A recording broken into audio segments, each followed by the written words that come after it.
Bonjour. En hiver, lorsque vous êtes de mon âge, vous appréciez toujours cela.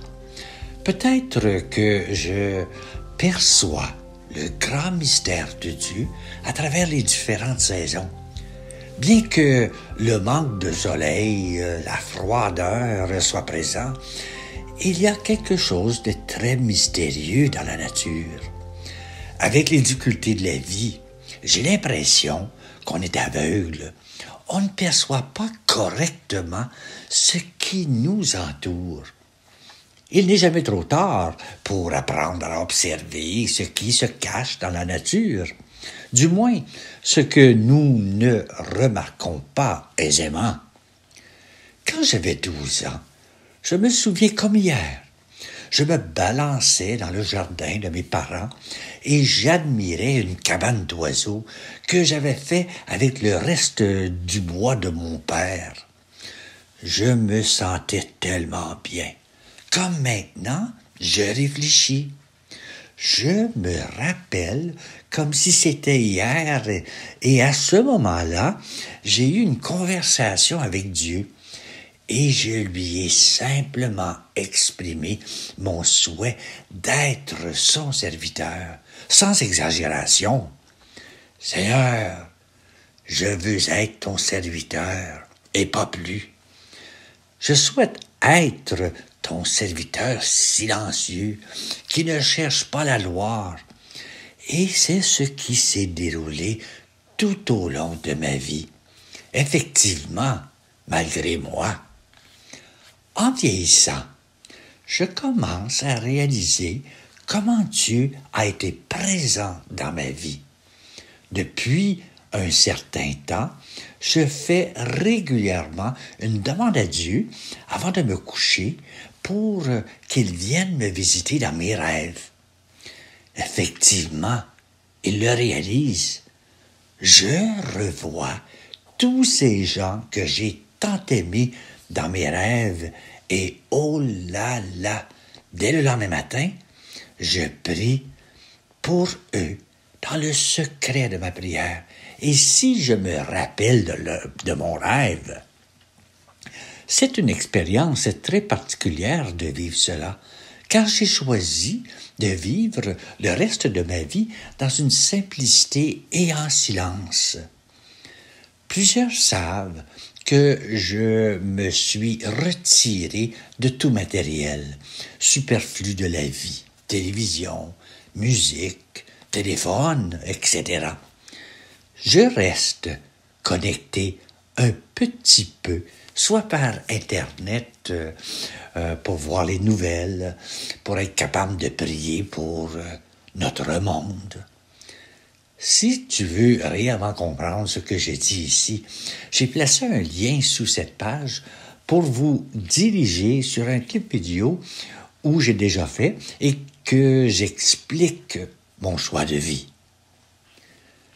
J'ai appris, dès mon jeune âge, que méditer sur la vie et les actions de personnages que l'Église appelle les saints, et non uniquement sur leurs paroles, peuvent faire surgir en moi une envie de les ressembler. C'est ce que j'ai tenté de faire pendant mes années passées dans le domaine de l'éducation. Je m'explique. Pour moi, Saint Jean-Baptiste de La Salle m'a influencé. Je me suis retrouvé confronté à un véritable héros, à un personnage qui avait le sens du sacrifice, qui était centré sur les autres et qui avait dans son cœur un amour incommensurable pour Dieu.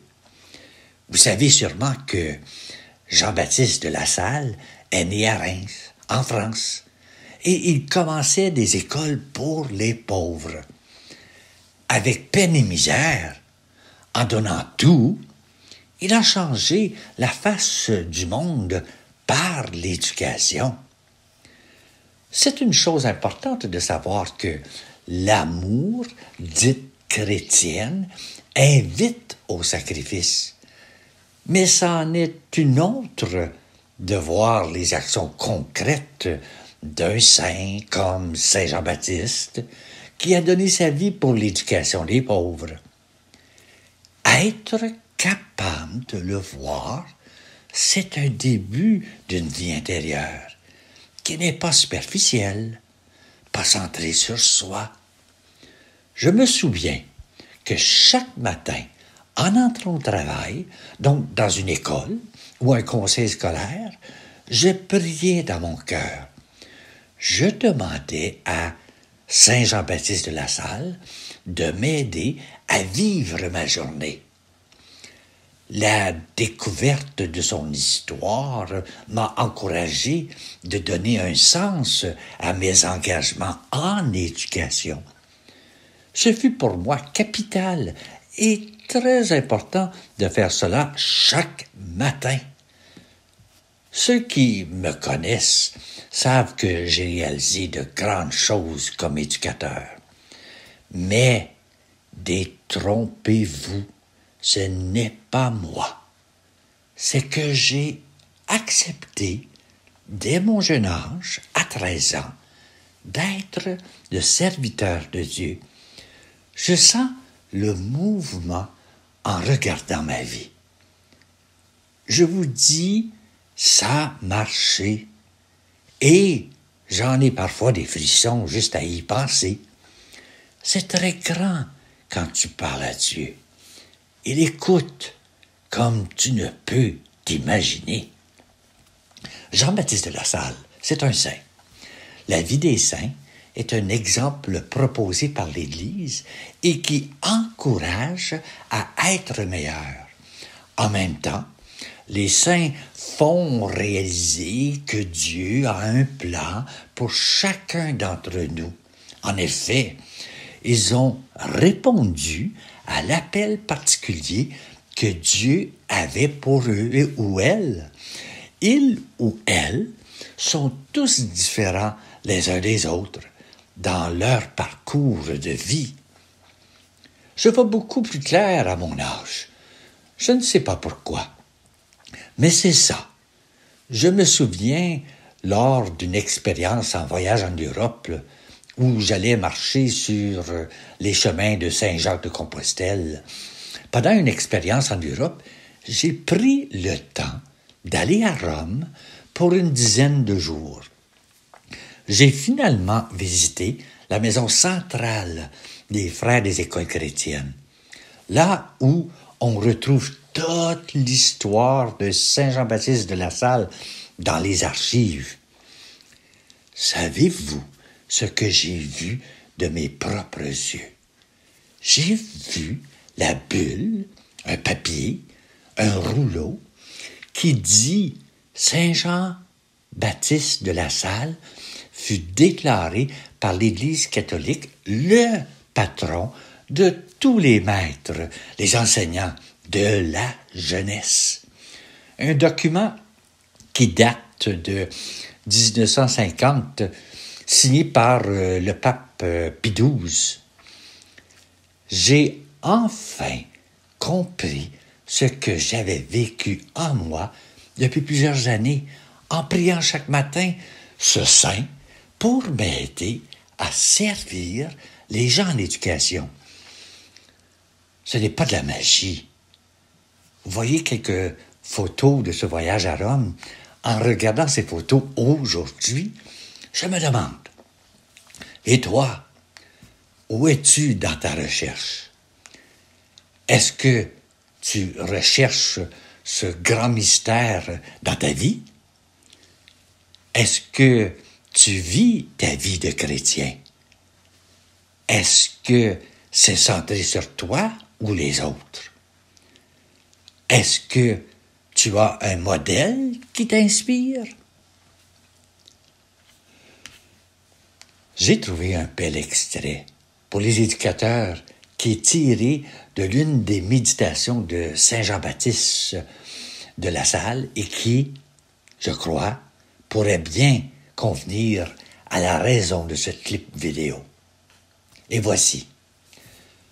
comme vous êtes les ambassadeurs et les ministres de Jésus-Christ dans l'emploi que vous exercez, vous devez le faire comme représentant Jésus-Christ lui-même.